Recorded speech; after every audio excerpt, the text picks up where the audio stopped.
Hi, I'm Natasha.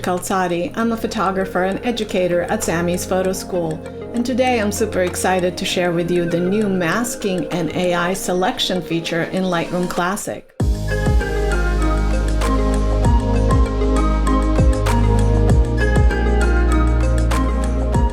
Before we get started, I also wanted to let you know about my live hands-on live classes at samysphotoschool.com, and the link is down below. Check it out. So let's get started with this fantastic new feature in Lightroom Classic. It's also available in Lightroom, and it's also part of Adobe Camera Raw.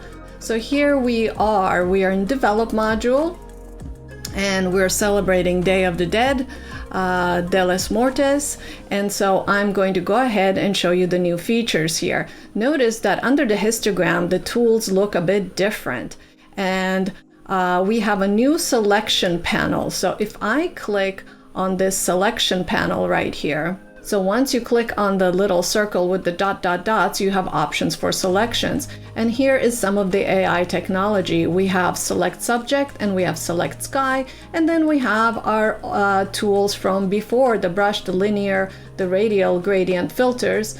And we also have our color range, mask, luminance, and depth range. So these pretty much are the same, except the buttons look a little bit different. I'm going to go ahead and click on select subject. And look at that. It knew exactly where my subject was, and it created a fantastic detail around these detail of their headdresses.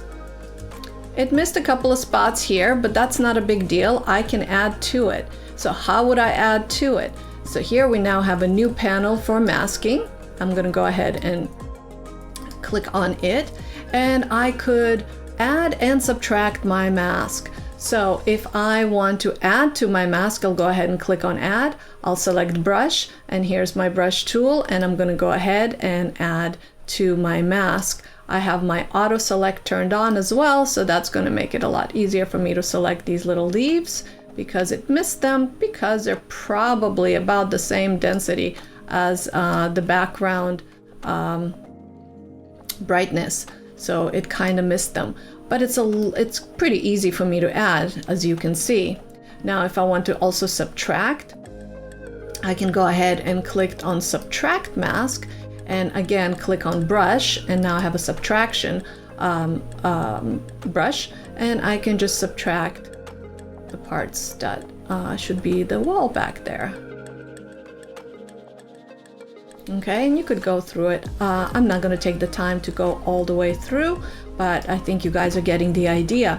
So now what I can do here is go to my panel and just adjust the exposure just on my subject. So I want to make them a little bit brighter. I want to make them a little bit warmer. And I'm going to take down the shadows a little bit, make them a little bit more dramatic, maybe add a little bit more saturation. And this is what this mask will do. This is the before, this is the after and before and after. So that was pretty good. Let's see how well will it identify a pretty busy image. Let's do again, select subject. Wow, that's pretty impressive. Let's push it a little bit further. How well will it select these little hairs and much greater detail? Again, select subject. Pretty impressive. So with this mask, I would like to adjust my model, but I also want to adjust the background. So what I can do here is click on the mask and duplicate the mask. And then once this mask is duplicated, I could click on the subject of the mask on the little dot and choose to invert it. So now I have two different masks. I have one mask is the background, and I can rename it. So background,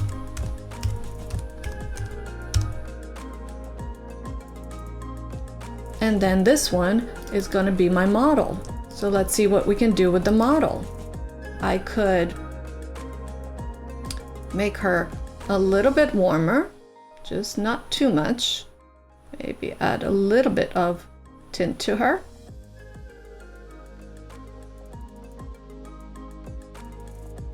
I can bring down my highlights a little bit.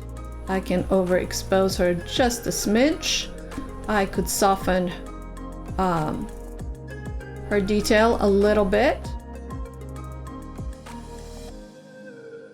And I think I'm going to add more saturation because I want all of this blue edge to kind of pop. And then I'll go to the background. And in the background, I'm going to add more magenta tones and maybe slightly more blue tones. And there she goes. She's really popping. And maybe I will darken my background by sliding my shadow area a little bit darker, like so. And this is how quick and easy I can manipulate my image. This was the before, and this is the after. That's pretty dramatic, and I didn't have to do any of these precise selections around her hair. That's pretty incredible. I hope this gives you some ideas how you can be more creative with your imagery in Lightroom. This works really well for landscape images and for skies. So again, my name's Natasha Kaltsadi, and I would love to see you in one of my live hands-on classes.